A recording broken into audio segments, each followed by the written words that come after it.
naikkan pujian ini. Haleluya. Roh Kudus tercurah di tempat ini, urapannya yang ajaib memulihkan umatnya. Roh Kudus tercurah bagi gerejanya, membangkitkan umat pilihannya. Roh Kudus tercurah di tempat ini, urapannya yang ajaib memulihkan umatnya. Roh Kudus tercurah bagi gerejanya, membangkitkan umat pilihannya. Hari inilah harinya Tuhan, saat pembebasan tiba. Belenggu dosa telah dipatahkan, mari bersorak bagi Dia. Anggur baru tercurah, penuhi umatnya dengan sukacita. Minyak baru tercurah, urapi umatnya, nyata kuasanya. Haleluya. Anggur baru tercurah, penuhi umatnya dengan sukacita. Minyak baru tercurah, urapi umatnya, nyata kuasanya.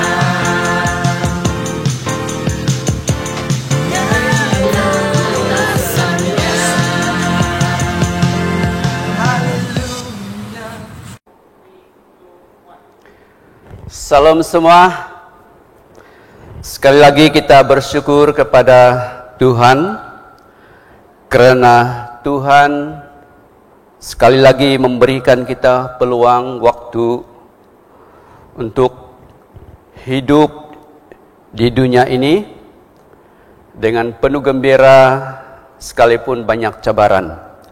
Saudara-saudara yang saya kasihi dalam nama Tuhan Yesus, minggu lepas kita telah mengingat hal kenaikan Kristus ke surga. Dan hari ini kita mengingati pencurahan janji Bapa.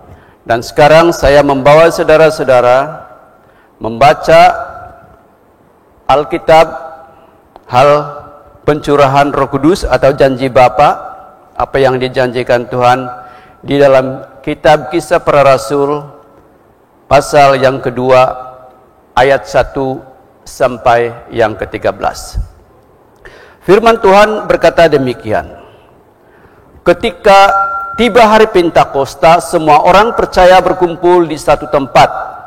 Tiba-tiba turunlah dari langit suatu bunyi seperti tiupan angin keras yang memenuhi seluruh rumah di mana mereka duduk, dan tampaklah kepada mereka lidah-lidah seperti nyala api yang bertebaran dan hinggap pada mereka masing-masing.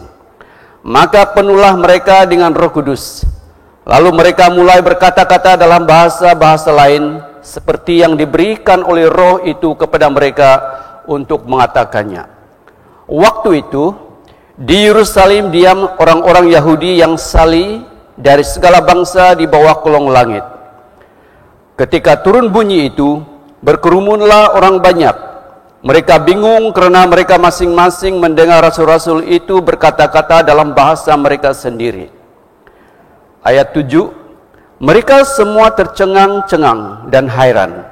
Lalu berkata, bukankah mereka semua yang berkata-kata itu orang Galilea?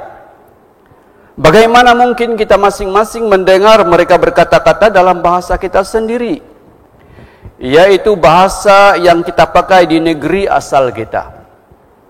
Kita orang Partia, kita orang Media, Ilam, penduduk Mesopotamia, kita orang Yudea, Kapadokia, Pontus, dan Asia, Frigia dan Pamfilia, Mesir dan daerah-daerah Libya yang berdekatan dengan Kirene, pendatang-pendatang dari Roma, baik orang Yahudi maupun penganut agama Yahudi, orang Kreta dan orang Arab.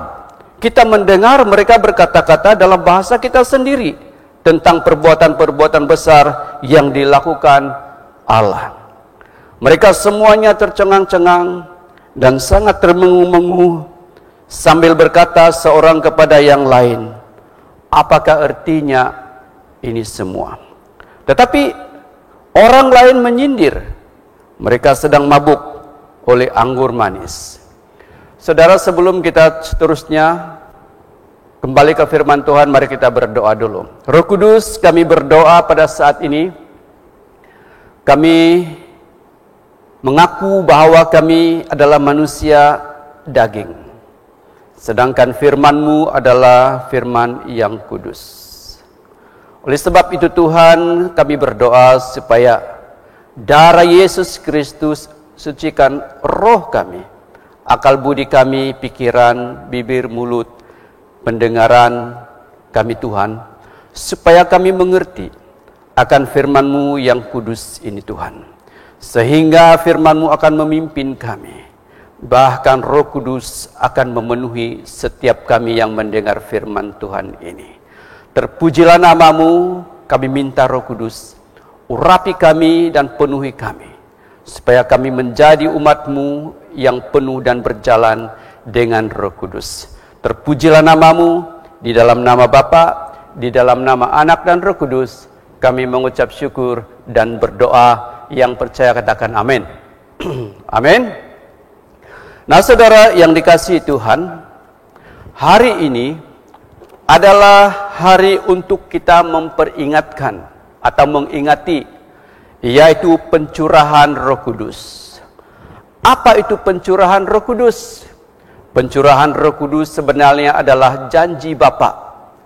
Ya, janji Bapa yang akan diberikan kepada orang-orang kudus, supaya mereka, yaitu orang-orang kudus, akan penuh.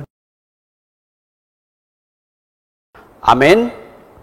Jadi saudara yang dikasihi Tuhan, kalau begitu, siapa itu Roh Kudus? Kalau kita belajar lebih detail, siapa itu Roh Kudus, itu amat panjang sekali. Cukup untuk pendek ini saya berkata bahwa siapa itu Roh Kudus?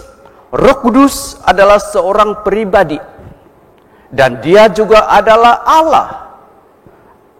Pada waktu yang sama Roh Kudus adalah kuasa. Jadi seorang pribadi, dia juga adalah Allah dan dia juga berkuasa. Amin. Itulah Roh Kudus yang turun, yang dicurahkan, yang dijanjikan oleh Bapa itu. Saudara-saudara, Roh Kudus adalah seorang pribadi. Roh Kudus adalah Allah sendiri. Roh Kudus adalah kuasa. Dan Allah Bapa berkata, dan Yesus berkata sebelum dia naik ke surga, dia berkata kepada murid-muridnya bahwa aku akan mengutus pribadi itu, dan dia akan memenuhi kamu, dan dia akan mengingatkan segala firman yang ku telah sampaikan, dan dia akan memimpin kamu, dia akan menghiburkan kamu, dan dia akan bersama-sama kamu di mana saja kamu berada. Itulah pribadi Roh Kudus. Saudara yang saya kasih Tuhan, Roh Kudus itu sudah dijanjikan oleh Bapa, bukan saja di dalam perjanjian baru ini, tetapi jauh sebelum perjanjian baru, di dalam perjanjian lama. Kalau saudara masih ingat dalam kitab Yezekil 36 ayat yang ke-27, Bapa telah menjanjikan dengan firman-Nya demikian. Yezekil 36:27, Rohku akan kuberikan diam di dalam batinmu. Sekali lagi Yeskiel berkata, Yeskiel 36 ayat 27, Rohku, kata Tuhan, akan kuberikan dan diam di dalam batinmu, dan aku akan membuat kamu hidup menurut segala ketetapanku. Dan rohku akan kuberikan, dan supaya kamu akan berpegang pada peraturan-peraturanku, dan umatku dapat melakukan segala perintahku. Saudara-saudara, dalam ayat ini, Yeskiel 36:27, bahwa jauh sebelum perjanjian baru, Allah telah memberikan janjinya bahwa Dia akan mencurahkan, Dia akan memberikan Roh Kudus kepada orang-orang kudus. Amin. Di dalam Yeskiel 36 ayat 27 ini, dengan tujuan supaya orang-orang kudus dapat menurut segala perintah Tuhan. Jujur saudara-saudara, perintah Tuhan itu sukar untuk dituruti jika kita tidak dipimpin oleh Roh Allah. Selain daripada itu, berpegang ataupun tetap ada di dalam firman Tuhan, hidup dalam firman Tuhan. Manusia itu, saudara-saudara, daging. Manusia itu adalah orang yang berdosa. Tanpa pimpinan Roh Kudus, pertolongan Roh Kudus, kita tidak boleh berpegang dan hidup sesuai dengan firman Tuhan. Juga kita tidak boleh melakukan sesuai firman Tuhan dalam kehidupan kita jika Roh Kudus tidak memimpin kita. Oleh sebab itu, saudara-saudara, Allah memberikan Roh Kudus kepada orang-orangnya. Amin. Nah, di dalam Yohanes 16 ayat yang ke-7 juga membuktikan bahwa Roh Kudus itu sudah dijanjikan oleh Bapa. Ya, Roh Kudus yang dicurahkan dalam Kisah Para Rasul 1 ayat 1, 2 ayat 1 sampai yang ke-13 itu sebenarnya adalah sudah dijanjikan oleh Bapa kepada orang-orang kudus bahwa Allah akan memberikan Roh-Nya. Yohanes 16 ayat yang ke-7, firman Tuhan berkata begini, namun benar yang kukatakan ini kepadamu adalah lebih berguna bagi kamu jika aku pergi ke surga. Sebab jikalau aku tidak pergi, penghibur itu, yaitu Roh Kudus, tidak akan datang kepadamu. Tetapi jikalau aku pergi, aku akan mengutus Roh Kudus kepadamu. Amin, saudara-saudara. Maka saudara-saudara, Roh Kudus yang dicurahkan, Roh Kudus yang turun di dalam Kisah Rasul pasal yang kedua ini kepada murid-muridnya, kira-kira 120 orang itu adalah janji Bapa. Haleluya. Saudara-saudara yang dikasihi Tuhan, kalau Roh Kudus yang turun, Roh Kudus yang diberikan, Roh Kudus yang dijanjikan oleh Bapa kepada orang-orang kudus di zaman Kisah Para Rasul itu, saudara-saudara, amat penting bagi mereka. Maka saudara-saudara, kita juga amat penting untuk menerima pencurahan janji Bapa itu. Maka saudara, hari ini kita amat-amat memerlukan kepenuhan pencurahan Roh Kudus dalam kehidupan kita. Kalau tidak, kitab Yeskiel 36 ayat yang ke-27, firman Tuhan berkata, tidak mungkin kita akan dapat menurut segala ketetapan firman Allah.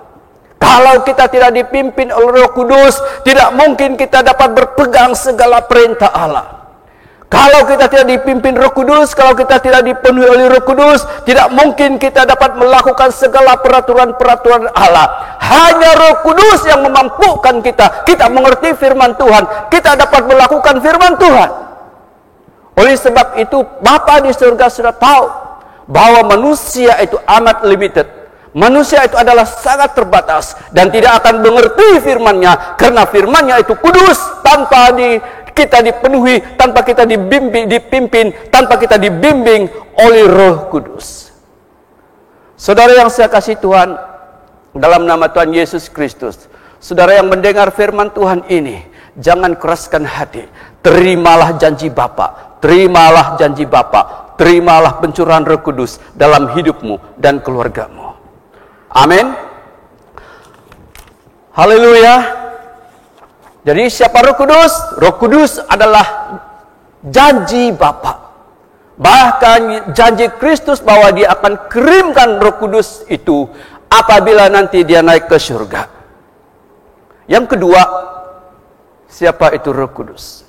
Roh Kudus yang telah dicurahkan oleh Bapa pada Kisah Para Rasul pasal yang kedua, ayat yang pertama sampai yang ke-13 itu sebenarnya bukan kebetulan. Bukan tiba-tiba mereka berdoa kemudian turun. Bukan, saudara-saudara.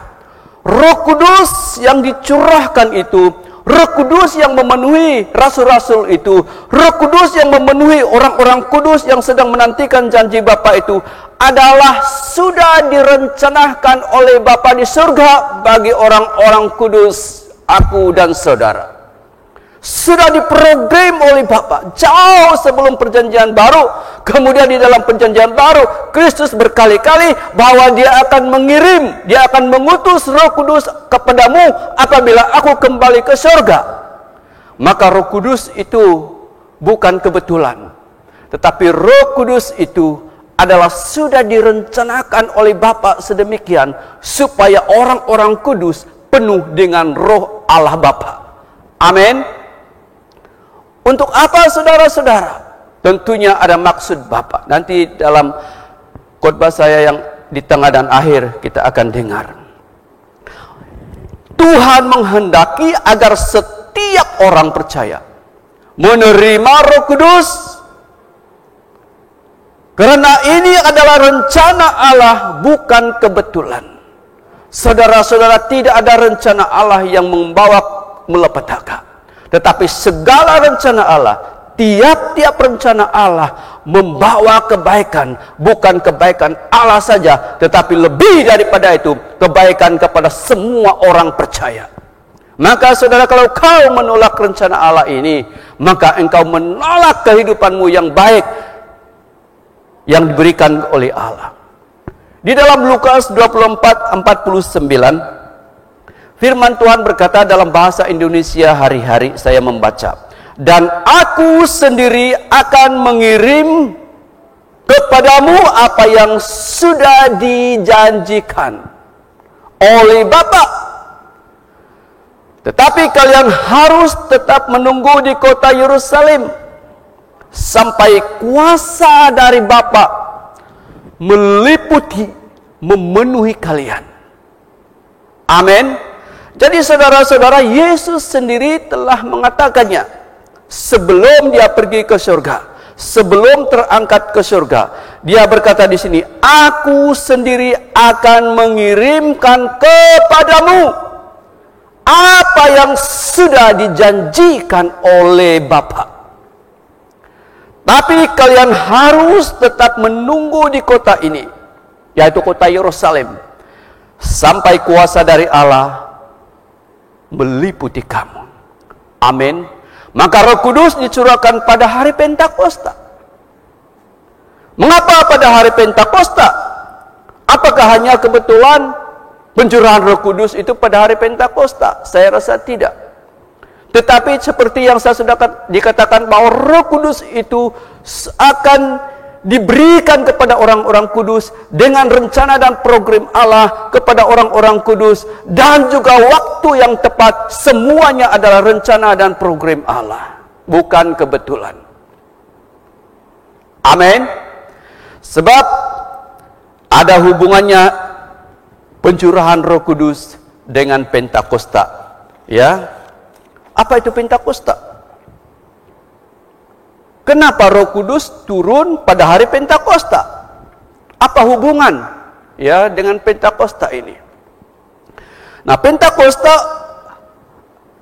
adalah hari raya orang Yahudi yang dirayakan pada hari ke-50 setelah hari raya Paskah. Ya, hari raya Paskah. Jadi setelah Paskah 50 hari orang Yahudi merayakan hari Pentakosta. Apa itu perayaan Pentakosta? Dalam kitab Keluaran 34 ayat yang ke-22, hari Pentakosta, perayaan Pentakosta adalah hari raya 7 minggu, yaitu hari raya buah bungaran dari penuaian gandum. Dan firman Tuhan berkata, haruslah kamu rayakan juga hari raya pengumpulan hasil pada pergantian tahun. Jadi Pentakosta itu adalah perayaan mereka mengucap syukur kepada Tuhan, ya, atas penuaian gandum atau tanam-tanaman mereka yang Tuhan telah berikan. Haleluya. Jadi Pentakosta adalah hari ke-50 setelah hari raya Paskah. Kemudian Pentakosta adalah hari raya pesta menuai, yaitu ucapan syukur. Dan pada waktu itulah Roh Kudus dicurahkan. Pada waktu itulah janji Bapa dicurahkan kepada orang-orang kudus, atau kisah adalah para rasul Tuhan Yesus, yang kira-kira selain daripada 12 ada 120 orang lagi. Saudara-saudara, pada waktu Pentakosta maka lahirlah gereja. Maka hari Pentakosta lah gereja lahir. Itu sebabnya tiap-tiap tahun gereja mengingati perayaan hari Pentakosta ataupun pencurahan Roh Kudus, karena kita mengingati kelahiran gereja. Kenapa kelahiran gereja? Karena pada waktu Pentakosta dan Roh Kudus memenuhi para rasul, maka rasul-rasul berkhotbah dengan penuh kuasa oleh Roh Kudus. Maka Alkitab berkata, apabila Petrus berkhotbah, maka pada hari itu ada 3.000 orang bertobat. Ada 3.000 orang yang bertobat. Itu adalah kuasa Roh Kudus yang mengurapi Petrus. Amin. Maka hari raya Pentakosta gereja mengingati setiap tahun, karena hari Pentakosta adalah kelahiran gereja. Puji Tuhan. Haleluya. Nah, saudara yang dikasihi Tuhan, kita sudah mengerti bahwa Pentakosta, apa itu Pentakosta? Adalah bagi orang Yahudi merayakan setelah 50 hari setelah hari raya Paskah, dan mereka merayakan untuk mengucap syukur panen mereka. Tetapi di dalam gereja, hari Pentakosta, tepat pada hari Pentakosta, Roh Kudus datang, janji Bapa dicurahkan, maka gereja lahir. Maka kita merayakan hari Pentakosta karena kelahiran gereja. Saudara yang dikasihi Tuhan Yesus, tentunya ada tujuan maksud Allah kenapa pencurahan Roh Kudus itu diberikan dan terjadi kepada orang-orang kudus, dan khususnya bagi gerejanya.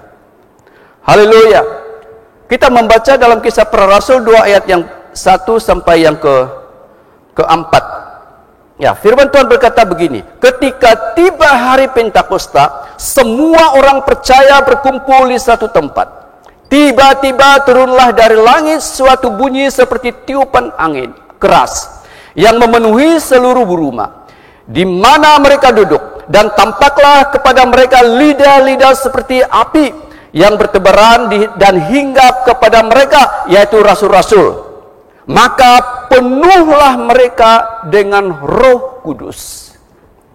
Lalu mereka mulai berkata-kata dalam bahasa-bahasa lain, seperti yang diberikan oleh Roh itu kepada mereka untuk mengatakannya.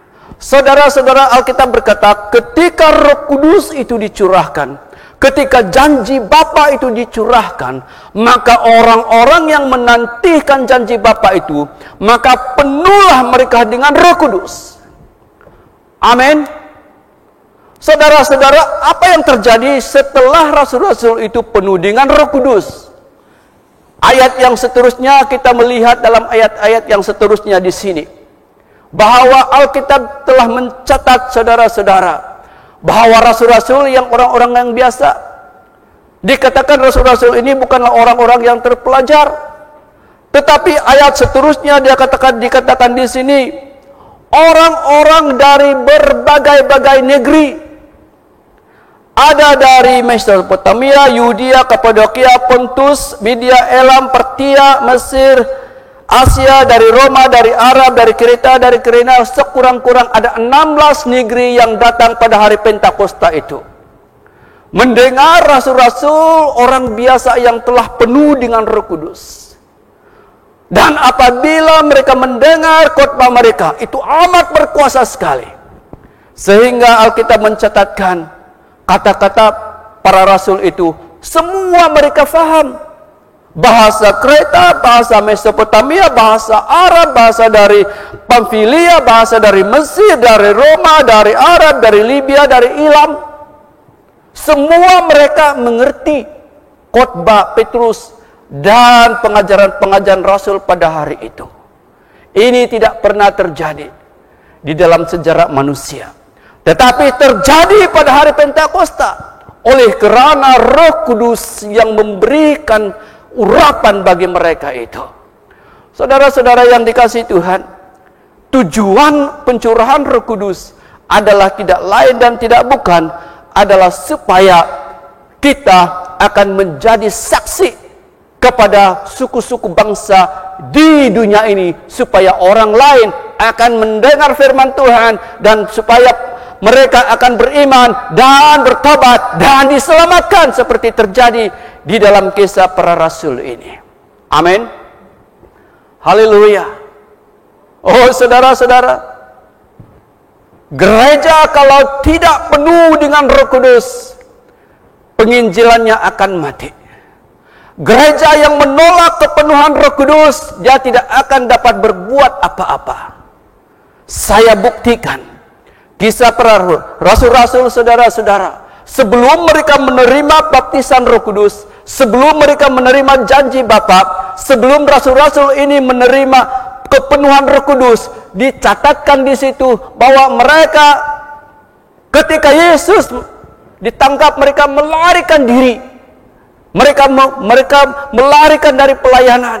Tidak ada orang yang mendengar khotbah mereka. Tetapi ketika Pentakosta, pencurahan Roh Kudus pada waktu itu, maka rasul-rasul berkhotbah, semua orang yang dari 16 negeri mendengar khotbah mereka, dan dikatakan pada hari itu ada 3.000 orang yang percaya kepada Tuhan. Beri kemuliaan bagi Tuhan kita Yesus Kristus. Ini adalah kerja Roh Kudus, bukan kerja Petrus, bukan kerja rasul-rasul, tapi ini adalah pekerjaan Roh Kudus yang memenuhi kepada hamba-hamba Tuhan pada waktu itu. Amin. Haleluya.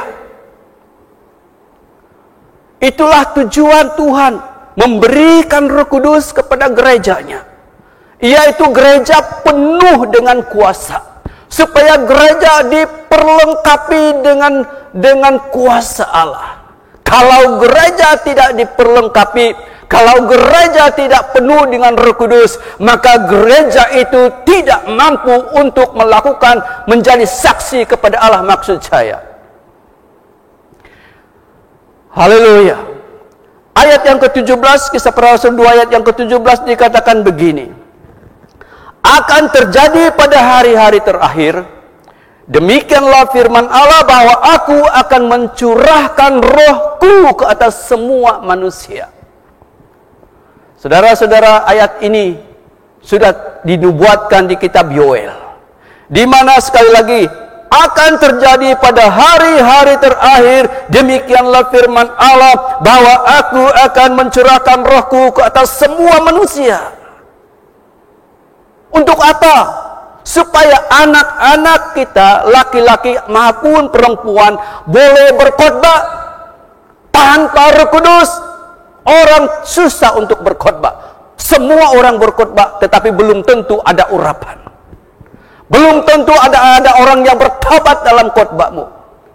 Sama juga para rasul, sebelum mereka penuh dengan Roh Kudus, mereka berkhotbah, mereka bersaksi, tidak ada apa yang berlaku.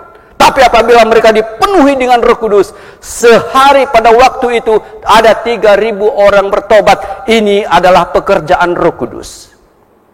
Amin.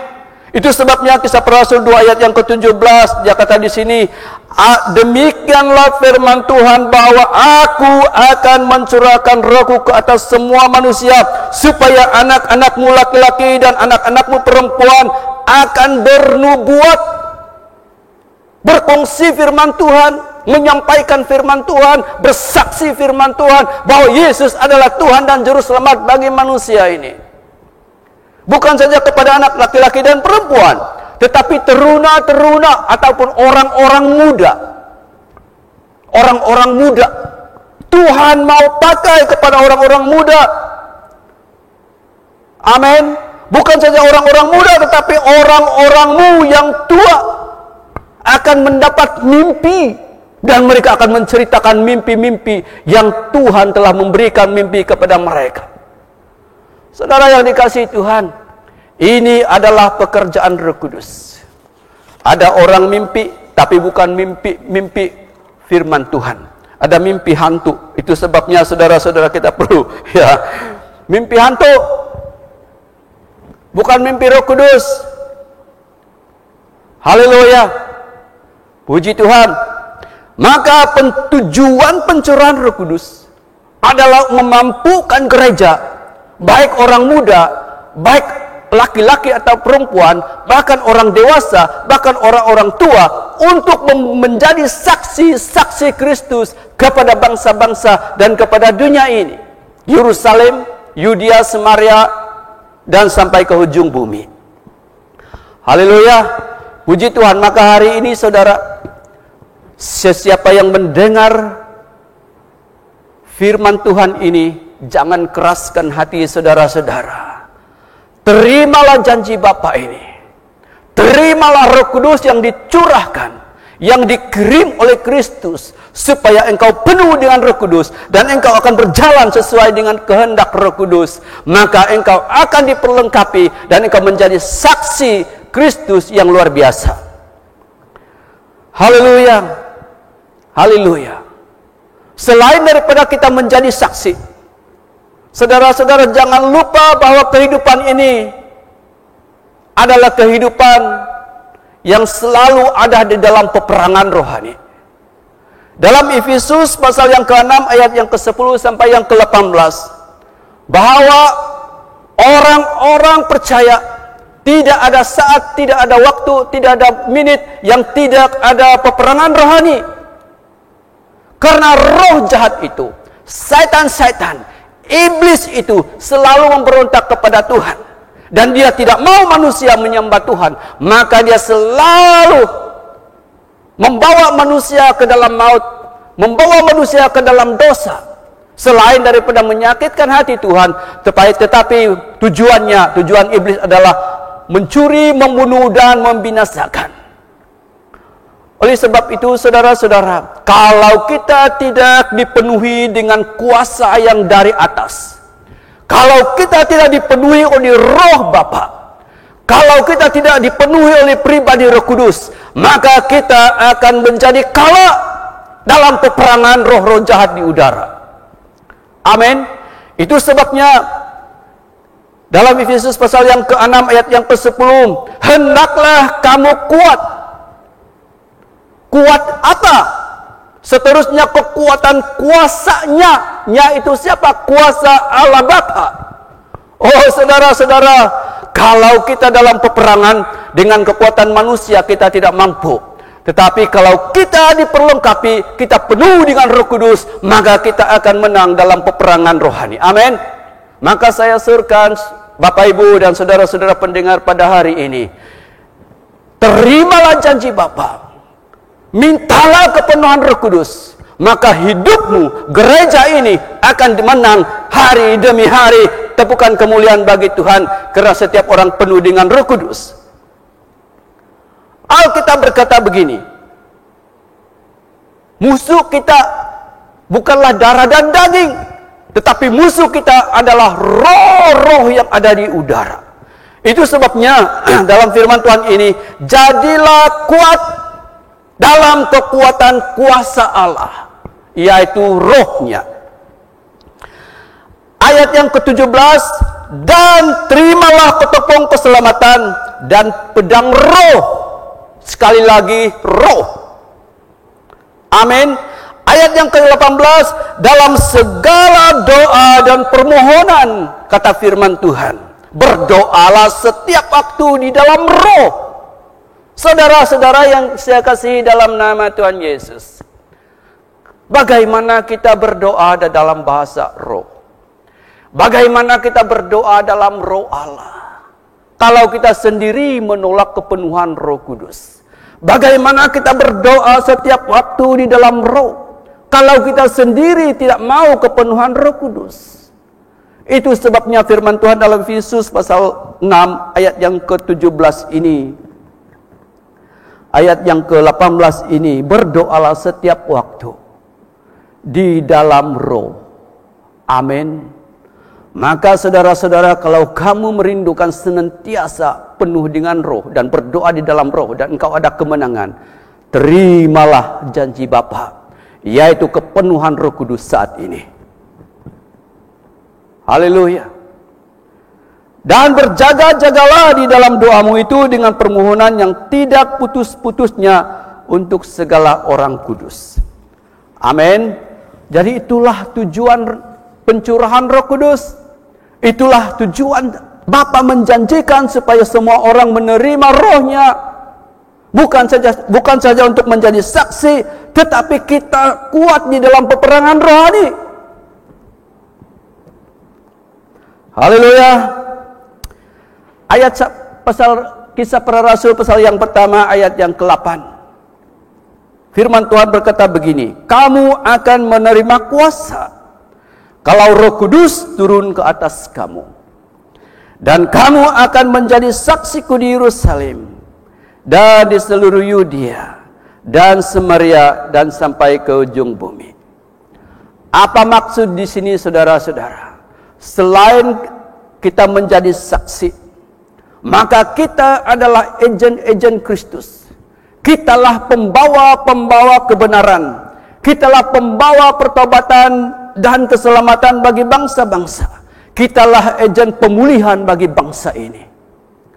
Dan kalau engkau pergi dengan kekuatan manusia, dan kalau engkau pergi dengan kekuatan dagingmu, tidak mungkin engkau dapat memulihkan bangsa-bangsa. Hanya pekerjaan Roh Kudus akan terjadi. Amin. Haleluya.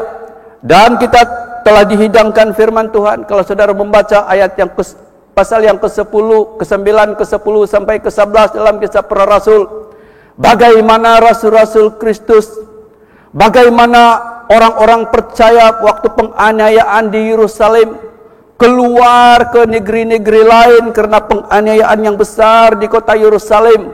Dan kita dihidangkan dalam firman Tuhan, kemana saja mereka berada, mereka bersaksi tentang firman Tuhan.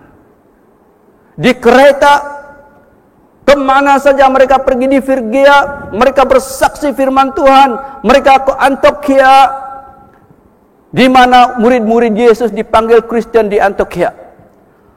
Oh saudara-saudara, orang yang menginjil negeri-negeri ini adalah jemaat di Yerusalem yang keluar karena penganiayaan yang hebat di Yerusalem. Tetapi mereka, karena mereka penuh dengan Roh Kudus, mereka membawa agen perubahan, yaitu hidup pertobatan dan keselamatan kepada Allah. Itu bukan pekerjaan para murid-murid Yesus. Memang mereka hanya agen, tetapi itu adalah pekerjaan Roh Kudus yang memenuhi mereka. Rindukah saudara-saudara di mana saja engkau berada? Engkau pergi ke Sabah, Indonesia, engkau pergi ke Myanmar, engkau pergi ke Kelang, engkau pergi ke Johor, engkau pergi ke mana, ada saja pemulihan-pemulihan akan terjadi dalam hidupmu. Itu tidak akan terjadi kalau kau tidak menerima kepenuhan Roh Kudus pada saat ini. Haleluya. Saya bersaksi sedikit dalam 1 menit. Ketika saya menerima baptisan Roh Kudus tahun 1993 di Johor, maka itu satu hidup yang baru bagi saya. Walaupun orang muda, masih muda dalam Kristen, Tetapi apabila aku disuruh oleh gereja ke kampung-kampung orang asli, maka saya pergi dengan jalan kaki, pergi dengan bus. Saudara, saya belum pernah berkhotbah. Saya menyanyi pun belum lagi. Tetapi hanya satu yang ada di dalam hati saya adalah membaca firman Tuhan kepada orang-orang asli di Johor. Apa yang terjadi ketika kita menyanyi, ketika kita membaca firman Tuhan kepada orang-orang yang belum pernah mendengar firman Tuhan, ada mukjizat-mukjizat yang besar terjadi. Apakah itu pekerjaanku? Apakah itu pekerjaan dengan teman-temanku yang bersama-sama kepada orang-orang asli di situ?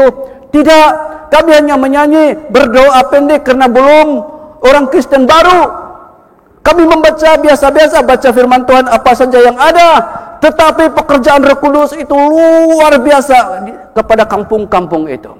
Sehingga ada orang yang bisu sejak lahir, bisu dan tidak dapat mendengar ketika kami memuji Tuhan. Dan kami berdoa, maka bisu mendengar, bercakap, dan tuli itu mendengar. Puji Tuhan. Orang-orang kerasukan setan lari. Sehingga kami melihat manifestasi dari orang-orang itu, yaitu dia muntah jarum. Itu tidak pernah terjadi. Luar biasa, tetapi dia muntah jarum. Itu pekerjaan Roh Kudus kepada orang-orang yang merindukan menjadi saksi dan agen pemulihan kepada Tuhan Yesus. Saudara yang saya kasih tahu dengan Tuhan Yesus, Roh Kudus juga memampukan kita untuk melakukan firman Tuhan. Ada orang yang merindukan supaya dia dipakai Tuhan, tetapi tidak ada apa-apa yang berlaku dalam hidupnya. Karena apa? Karena Yehezkiel 36 ayat yang ke-27, hanya orang-orang yang menerima pemberian Roh Allah mampu untuk melakukan segala perintah-perintah Tuhan. Maka kalau kamu merindukan melakukan perintah Tuhan, juga kamu akan berpegang tentang hal perintah Tuhan, dan kamu menurut segala perintah Tuhan. Jangan mimpi di siang bolong bahwa kau akan berbuat tanpa pekerjaan Roh Kudus dalam hidupmu. Karena setelah dinubuatkan dalam Yehezkiel 36 ayat 27, hanya orang-orang yang menerima Roh Allah yang mampu melakukan firman Tuhan. Hanya orang-orang yang menerima Roh Allah yang mampu menuruti segala firman Tuhan. Hanya orang-orang yang penuh dengan Roh Kudus yang dapat berpegang penuh dengan firman Tuhan. Yehezkiel 36 ayat yang ke-27. Haleluya. Amin. Saudara-saudara, ada juga yang merindukan keluarganya baik-baik terus, penuh kasih, penuh damai sejahtera, sabar, saudara-saudara, murah hati, setia, kelemah lembutan, penguasaan diri. Merindukan itu terjadi dalam dirinya. Dia merindukan itu terjadi di dalam keluarganya, tetapi tidak pernah terjadi. Karena semua ini, kasih, sukacita, damai sejahtera, kesabaran, kelemah lembutan, kesetiaan, kebaikan, kemurahan, kepenguasaan diri, ini adalah buah pekerjaan Roh Kudus yang tidak mungkin dapat dilakukan manusia tanpa dia penuh dengan Roh Kudus, karena semua ini datang dari Roh Kudus. Amin. Maka kalau kamu hidup dalam penuh kasih, sukacita, damai sejahtera, sabar dalam hidupmu, dan itu terjadi juga dalam keluargamu, terjadi di dalam gereja, terjadi di masyarakat, saudara, tidak ada lain, saudara harus memutuskan hari ini untuk menerima janji Bapa dan penuh dengan Roh Kudus. Maka buah Roh itu terjadi dalam hidupmu, terjadi dalam keluarga, terjadi dalam gereja, dan kepada komunitas kita. Haleluya. Puji Tuhan. Amin. Dan itulah yang terjadi. Jemaat yang mula-mula, pasal 2:42, mereka bertekun dalam pengajaran, mereka bertekun dalam firman Tuhan, mereka selalu mengingatkan karya Kristus di kayu salib dan menantikan janji-janji Kristus. Mereka sehati dan sefikir, ada kesatuan. Tidak sama dengan gereja-gereja hari ini. Pastor tak suka dengan board member tak suka dengan leader tak suka dengan jemaat berdoa supaya pastornya cepat mati. Itu tanda-tanda bahwa gereja itu tidak ada kepenuhan Roh Kudus. Waktunya sudah tiba kita hari ini untuk menerima janji Bapa dan kepenuhan Roh Kudus supaya terjadi gereja kita, terjadi pada gereja yang mula-mula.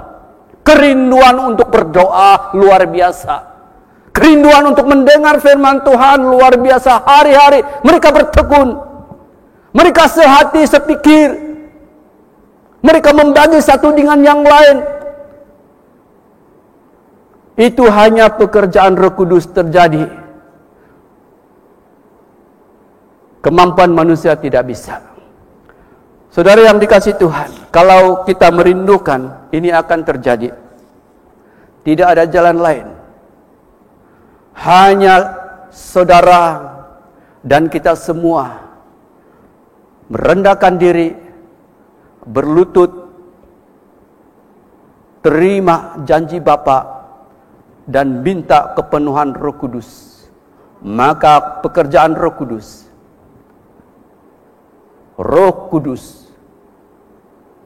buah Roh Kudus itu akan terjadi dalam hidupmu, terjadi juga dalam keluargamu, dan terjadi dalam gereja ini, dan akan menjalar ke komuniti-komuniti yang lain.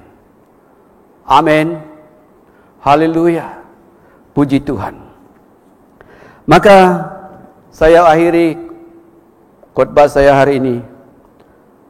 Sudahkah saudara mengalami pengalaman kepenuhan Roh Kudus seperti yang terjadi di dalam Kisah Para Rasul? Kalau belum, ini waktunya. Saudara harus berdoa. Minta supaya kau penuh dengan Roh Kudus. Kalau tidak, saudara akan kalah dalam peperangan rohani. Kalau tidak, keluargamu akan hancur-hancuran. Kalau tidak, gereja kita akan hancur-hancuran. Jika tidak ada pekerjaan Roh Kudus. Maukah saudara rindu melihat kedahsyatan Tuhan terjadi seperti pada hari Pentakosta? Kalau kita punya kerinduan negara kita ini, bangsa kita ini banyak bertobat, maka strategi apa? Kekuatan apa? Uang apa untuk kita curahkan untuk memberikan pertobatan negara ini? Tidak mungkin. Hanya terjadi pada pekerjaan Roh Kudus, dan itu bermula dari gereja harus menerima kepenuhan Roh Kudus. Amin. Haleluya. Galatia pasal 5 ayat yang ke-16, firman Tuhan berkata begini.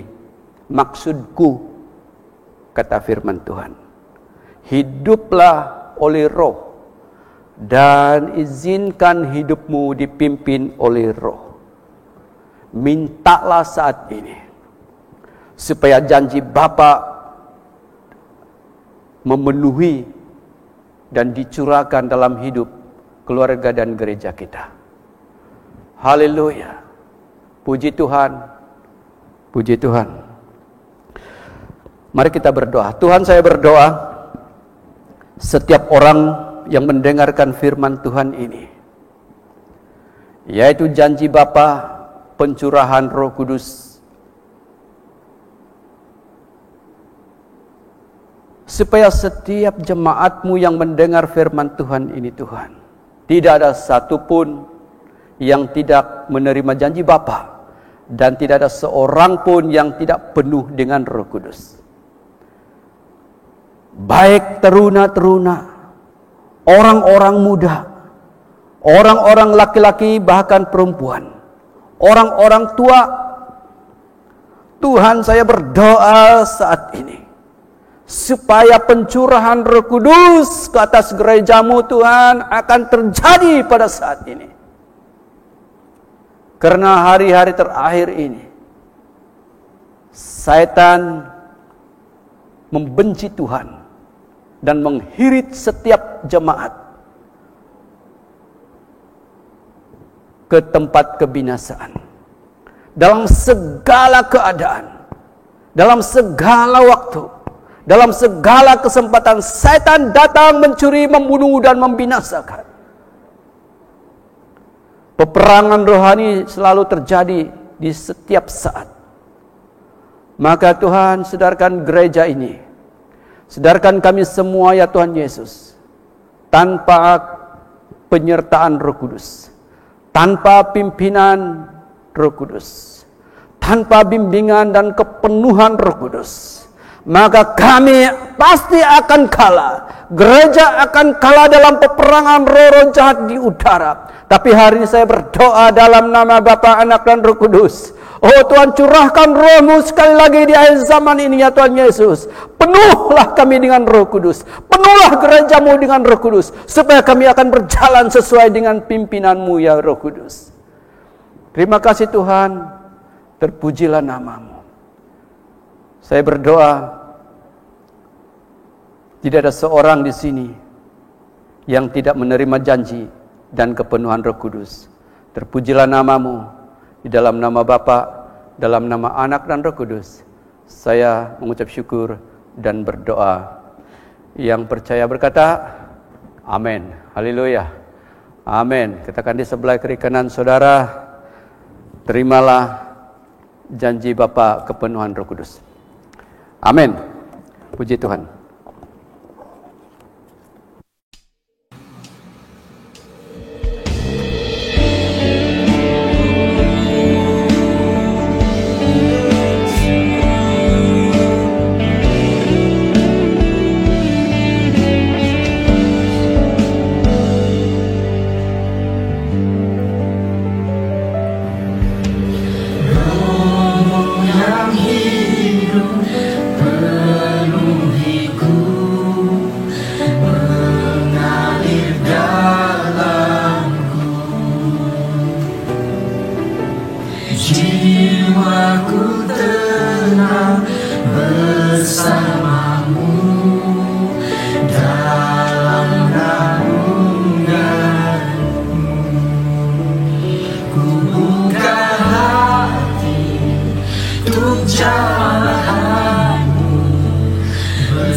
Seluruh hidupku di atas